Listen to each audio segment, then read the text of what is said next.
So I'm interested to see how that goes as well.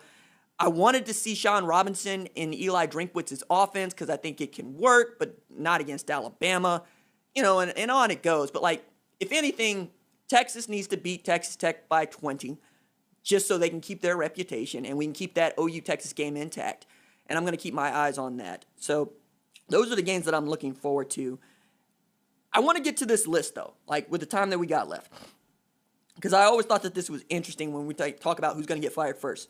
So I'm going to give you the best odds for who's going to get fired, right? I'm already going to just pad this by saying Lincoln Riley's getting the worst odds to be fired first in the Big 12, 28 to 1. I think that's easy money if you could take that bet, but you can't. Tom Herman's getting 8 to 5. What? I thought Chris Del Conte was like, no, he's gonna be our head coach, and especially in this year, But he turned over both coordinators. He turned over half the staff. He needs to get wins this year. He can't afford to go 8 and 5. And I thought it was poetic that his odds are 8 and 5, right? And then there's Matt Wells, which I didn't think was on the table at 5-2. Neil Brown at 3-1, and then Les Miles at 6-1. Yo, man, of those four, who would you put your money on? I put my money on Les Miles, man. Chanticleers did it to him, huh? Man, I do. Hey, let me tell you something. Kansas doesn't like sticking with a head coach for very long. I don't know what it is, but like at the 2 or 3 year mark, they just start getting those fire engines turning. And I think Neil Brown is definitely going to be around for a while at West Virginia. I think he's a really good football coach. That team's just not good. I think Matt Wells is going to have a shot or two at Texas Tech because I think they like him a lot. And I would bet that Tom Herman saved his life by landing Quinn Ewers, but that's been a personal take of mine for a while. So if I'm taking anybody in the Big 12 right now, it would have to be Les Miles. That being said, I don't know if anyone's getting cleaned out this year. I think it's probably another year before you see some movement in the Big 12 from a coaching perspective, but that's who I would place my money on if you're forcing me to put some sort of bet down. Yo, man, if Les Miles gets fired, you know who else has to get fired? Jeff Long.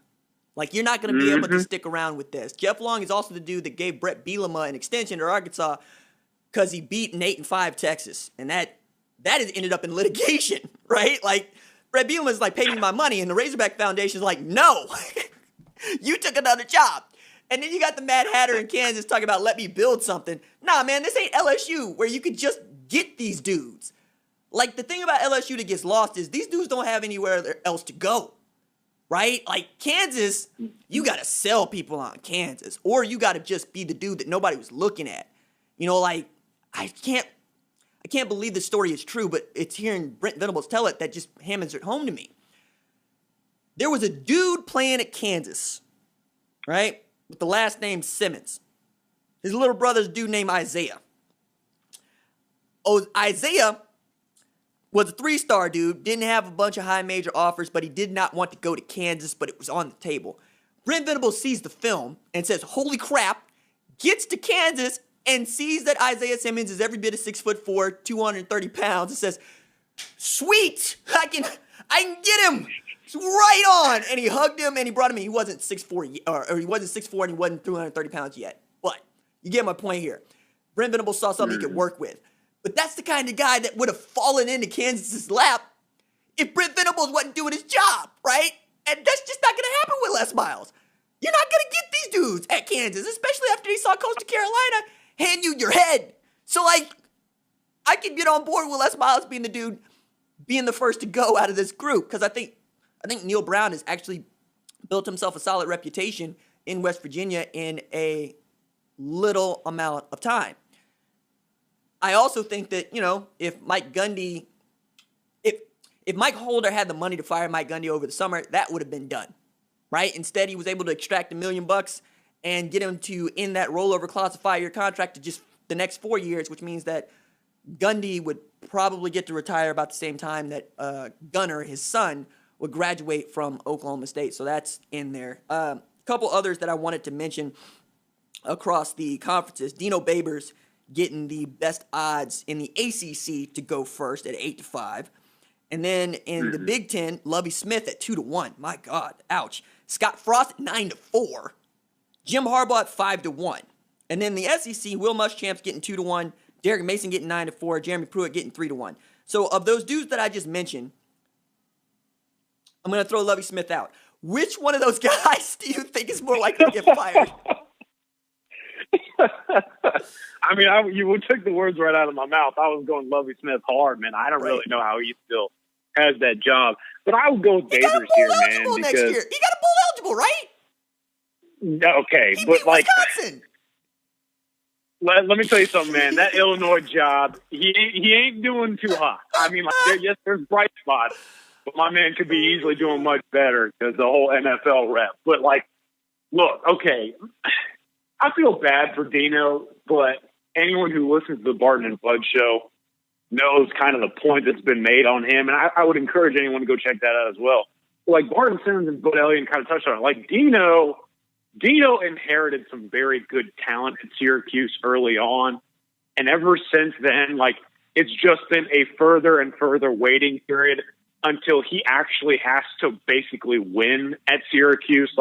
He had Dungy when he first stepped into the job, and then that upset win over Clemson, if I remember correctly, was the springboard for him. Oh, boom, he's got Syracuse on lock. They're going to be a good football team.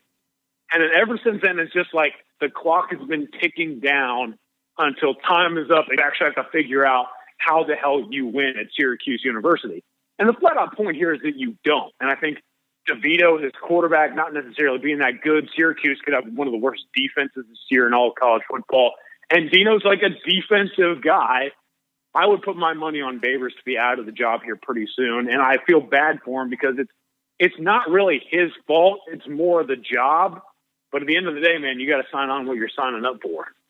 Yeah, man. And because these jobs pay such money, I could, they're paychecks, right? It's you're gonna pay me what to do what? Cool. I'll take your $5 million annually. I'll take your $2 million annually to catch 9 losses each year. It's sure, great. I'll take that money. This is great. And they had their heir apparent Sterling Gilbert right there, so it's fine. Whatever. That's Colin Kennedy. Follow him on the Twitters at @CKennedy247. That is at @CKennedy247. I have deleted my Twitter account. If you have not actually subscribed to the VIP board at ouinsider.com, I would encourage you to do so.